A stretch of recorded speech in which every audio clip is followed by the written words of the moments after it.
Dimanche après-midi, le soleil est de la partie sur le circuit de Zolder à l'occasion du 3e rendez-vous du TCR Benelux. Les concurrents se mettent en gris sous le regard attentif de l'ex-champion du monde de cyclisme, Tom Boonen.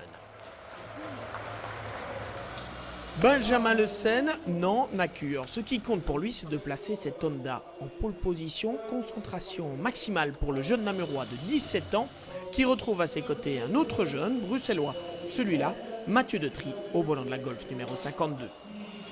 La deuxième ligne est composée de Denis Dupont sur la Seat numéro 7 aux couleurs du RACB National Team et de Frédéric Vervisch qui fait sa première apparition en TCR Benelux avec l'Audi RS3 LMS du Come2You Racing.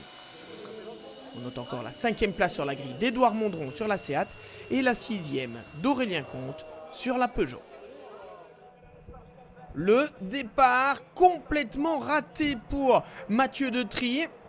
Et c'est dès lors Benjamin Le Sen qui vire en tête au premier gauche, emmenant derrière lui Denis Dupont, Frédéric Vervisch et le reste du peloton. On revoit ici le départ de Mathieu Detry et regardez comment il se fait déborder de toutes parts avant même d'aborder le premier virage.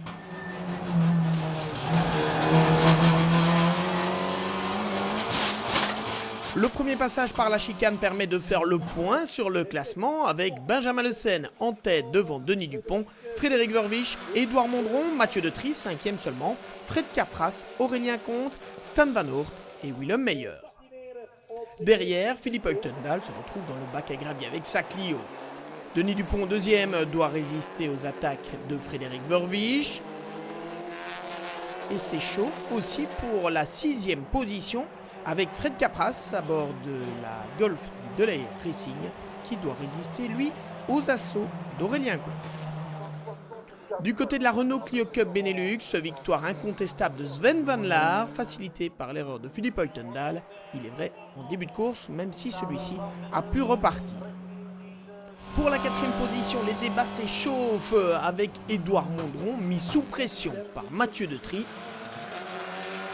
qui tente une attaque à la sortie de la chicane, mais Edouard ne laisse pas beaucoup de place et Mathieu touche légèrement le mur. Le Bruxellois n'en reste pas là pour autant. Il reste dans le sillage de la Seat du Delay Racing Team.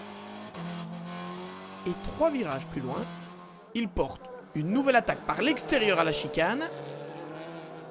Mais il est écarté et il doit passer par le bac à gravier, ce dont profite Aurélien Comte pour s'emparer de la 5e position.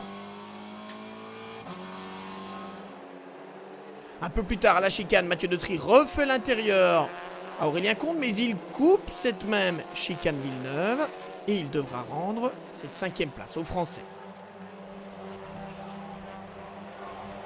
Pas pour longtemps, toutefois, le pilote de la Volkswagen Golf du team WRT passe de nouveau l'attaque au même endroit à la chicane Villeneuve et cette fois, il parvient à prendre l'avantage. Mais en TCR Benelux, décidément, rien n'est jamais gagné d'avance. Alors qu'il attaque Edouard Mondron, Mathieu laisse une ouverture à l'intérieur dont profite Aurélien Comte pour reprendre une fois encore cette 5e position. Et il se replace à l'extérieur dans le premier virage. Mais, alors que l'on pense qu'il est parvenu à se placer devant, la Peugeot vient une fois de plus reprendre l'avantage à l'intérieur. Cette fois, les positions sont figées. Pour le podium, ça a été plus calme avec la 3e place de Fred Vervisch pour sa première course sprint en TCR Benelux. Denis Dupont sur la Seat du RACB National Team termine 2e, mais à plus de 6 secondes d'un Benjamin Le Sen qui a finalement vécu une course tranquille. Il a mené du premier au dernier mètre et il remporte une autoritaire victoire. Le départ a été assez bon, je suis directement sorti premier, donc après voilà, j'ai dû bien gérer mes pneus en fin de course, ce qui n'a pas été facile, mais après ça, rien à dire, la course parfaite.